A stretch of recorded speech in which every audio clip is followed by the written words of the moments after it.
Donc, quand on a une entreprise, on a souvent besoin d'investir dans des nouveaux équipements. Alors, pourquoi? Parce qu'on augmente sa capacité de production, parce qu'on veut avoir une machine qui fait des produits de meilleure qualité. Donc, parfois, on a besoin d'acheter des nouveaux équipements. Donc, par exemple, dans mon entreprise, j'ai déjà une presse hydraulique, mais elle se fait vieillissante et j'ai besoin d'un nouvel investissement. Donc, j'achète une nouvelle presse et donc l'acheteur de l'entreprise va faire le tour des fournisseurs, va aller sur Internet, il va voir une presse qui semble adaptée aux besoins, qui est de meilleure qualité, qui est plus performante, plus rapide. Il va faire son travail d'acheteur, il va négocier un prix, négocier un contrat de maintenance, et fier de lui, il va déclencher la procédure d'achat.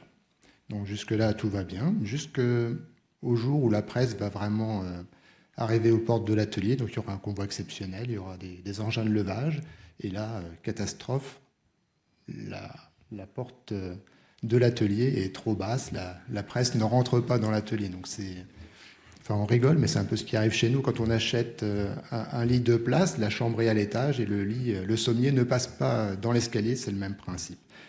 Donc, dès l'achat, la machine n'est pas encore dans l'atelier, qu'on va déjà avoir des risques. On va, dans la précipitation, essayer de trouver une solution. Donc, précipitation, travail dans la précipitation, on voit déjà les accidents qui arrivent.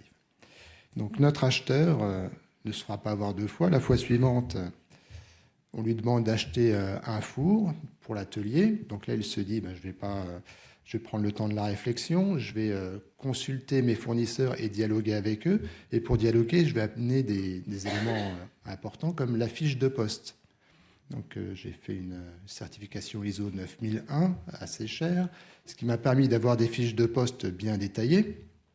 Et donc je peux aller voir mon fournisseur avec ma fiche de poste en lui disant, j'ai besoin d'acheter un four. Mais ce four, il faut par exemple dans ce cas-là, il faut qu'il chauffe à 180 degrés, il faut qu'il y ait une stabilisation de la température au bout de 10 minutes. Il va chauffer du pain pendant 25 minutes et au bout de 25 minutes, je pourrai sortir les baguettes bien cuites. Donc le concepteur ou le marchand lui dira, il n'y a pas de souci, mes fours font ça. Et en plus, j'ai une nouveauté, j'ai un four AAA+++, qui est isolé, une nouvelle matière sur toutes les parois, et même la porte du four est isolée. Vous verrez, vous allez faire des économies d'énergie, votre facture d'énergie va diminuer, ce sera un investissement qui sera très rentable. Donc là, l'acheteur est tout content.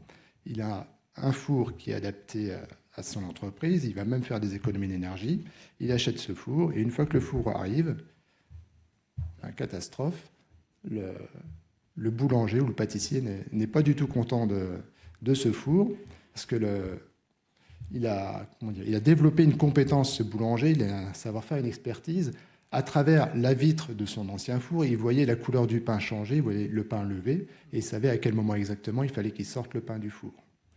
Aujourd'hui, avec ce nouveau four AAA+++, il ne peut plus faire ça, la paroi est opaque, s'il veut surveiller le pain et le sortir au bon moment, il va falloir soit qu'il attende les 25 minutes, comme ce que dit la fiche de poste, soit qu'il prenne un peu plus d'avance. Donc la première fois, quand il va ouvrir le four au bout de 25 minutes, il va se rendre compte que le pain est soit trop cuit, soit pas assez cuit. Et donc les fournées suivantes, il va, au bout de 23 minutes, commencer à ouvrir le four, se rendre compte que ça ne va pas, à 24 minutes ouvrir, à 25 minutes, et ainsi de suite. Et donc toutes les économies d'énergie qui étaient prévues, elles vont être dissipées à chaque ouverture du four.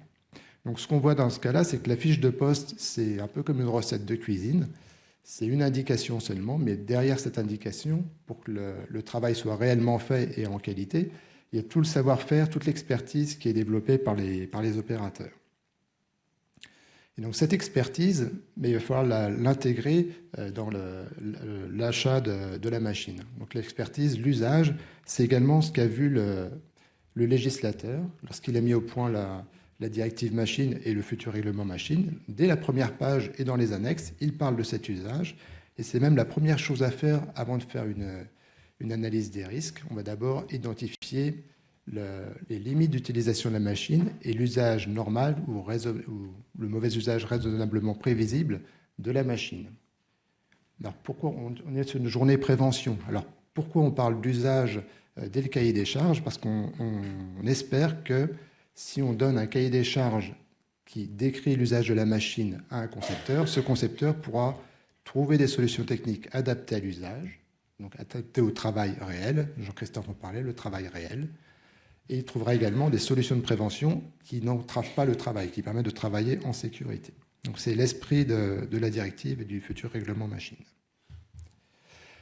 Alors, pour écrire un cahier des charges dans cet esprit-là, qui va décrire le besoin technique, mais également l'usage qui sera fait de la machine, à l'INRS, on a une brochure qui s'appelle l'ED 6231, qui décrit justement une méthode pour réussir l'acquisition d'une machine en décrivant l'usage de la machine.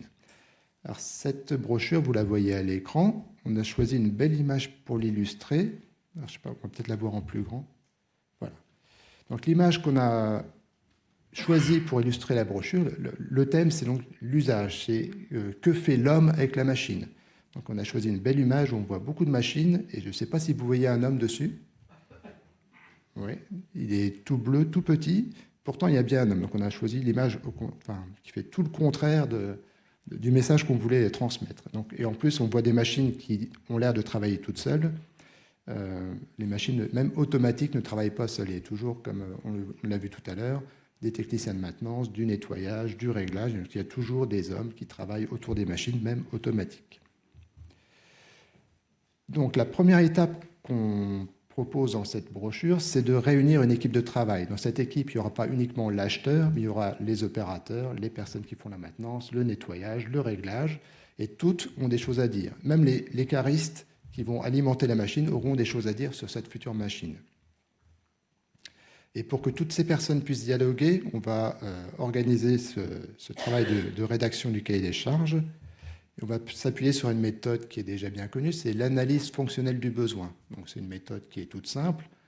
On met la machine au centre et avec toutes les personnes qu'on a listées tout à l'heure, on va faire un brainstorming, on va réfléchir ensemble et décrire tous les éléments qui gravitent autour de la machine tout au long du cycle de vie de la machine. Donc, il y aura bien sûr les opérateurs, les techniciens, la matière première qu'on va mettre dans la machine, les pièces finies qu'on va fabriquer. Il y aura certainement des déchets, de la pollution, de l'énergie aussi pour faire fonctionner la machine. Puis la machine, elle n'est pas toute seule au milieu d'un pré, elle sera dans un atelier avec d'autres machines, un environnement, un éclairage. Une fois qu'on a fait la liste de tous ces éléments qui interviennent autour de la machine, on va créer des liens. Les liens, c'est les petites règles que vous voyez. Donc, par exemple, on peut avoir un lien entre l'opérateur de production qui prend la matière première et qui la rentre dans la machine. Donc, ce lien, ça s'appelle, dans l'analyse fonctionnelle du besoin, ce qu'on appelle une fonction technique de la machine. Et si on suit le raisonnement de cette méthode, on va ensuite donner un nom à cette fonction. Donc, il y a une règle dans l'analyse, c'est je choisis un verbe d'action à l'infinitif et j'ajoute des compléments. Donc, ça peut donner, par exemple, la fonction 3, approvisionner la machine en matière première. Et là, comme pour l'illustration tout à l'heure de la brochure, on a à nouveau tout faux. Parce qu'on a pris beaucoup de temps pour décrire tous les éléments, dont les hommes qui gravitent autour de la machine. Et là, dans l'intitulé de la fonction technique, on se rend compte que l'homme disparaît complètement. Si on envoie cet intitulé à un concepteur, jamais il pourra deviner qu'il y a un homme qui fait l'approvisionnement de la machine. Il voit juste une phrase « approvisionner la machine en matière première ». Donc, ce qu'on propose dans la brochure, c'est de s'appuyer sur ces fonctions techniques. C'est un peu l'ossature de notre cahier des charges. On a besoin de ces fonctions techniques, mais ces fonctions techniques, elles ne sont pas autonomes. Elles existent pour un usage en particulier. Donc cet usage, on va essayer de le retrouver. Et pour le retrouver, on va prendre chacune des fonctions, une à une, et on va se poser 5 questions. Donc c'est le QQOQ-CPC qui est bien connu. On va se demander pourquoi j'ai besoin de cette fonction, sur quoi ça agit, qui assure la fonction, comment on le travaille, quand est-ce qu'on le fait et où le fait-on. Alors, avec un petit exemple. Par exemple, pour la fonction approvisionner la machine en matière première, pourquoi j'en ai besoin? Parce que la matière arrive sur des palettes, donc il faut que je passe de la palette à ma machine. Sur quoi ça agit? Sur une matière qui a un poids, qui a une dimension, qui a peut-être des angles saillants, coupants. Qui le fait? Donc, je retrouve mon opérateur de production, c'est l'opérateur qui va le faire.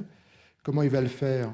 Là, l'opérateur va décrire son travail habituel, il prend la matière, il la retourne, il la met sur la machine. Donc là, le concepteur, en lisant ça, il se dira peut-être pourquoi il faut retourner la matière. il trouvera peut-être des solutions techniques. Quand est-ce qu'on le fait à chaque cycle, à chaque production? Et où est-ce que ça se passe? Au tout début de la machine, près d'un mur. Pareil, le concepteur, il va se dire, tiens, je n'ai pas beaucoup de place dans ce coin-là, il faut peut-être que je conçoive une machine en prenant en compte ce problème de mur de l'atelier. J'avais un autre exemple, mais je vois que le temps passe vite. Je vais plutôt laisser la place à Christophe Grimm et Thomas Berthy qui vont parler de leur propre expérience. Ce sera plus intéressant. Je vais aller plus rapidement sur la suite de la brochure. Donc, dans la brochure qui est en libre accès, soit en téléchargement numérique sur le site de l'INRS, soit en format papier auprès de votre CARSAT de votre région, vous allez y trouver également tout un logigramme qui décrit la procédure d'acquisition d'une machine, étape par étape. Dans ce logigramme, vous verrez bien sûr la rédaction du cahier des charges, les différentes étapes pour dialoguer avec un fournisseur, les différents points à vérifier au niveau des différentes réceptions de la machine, également des conseils au niveau juridique, au niveau étalement des paiements.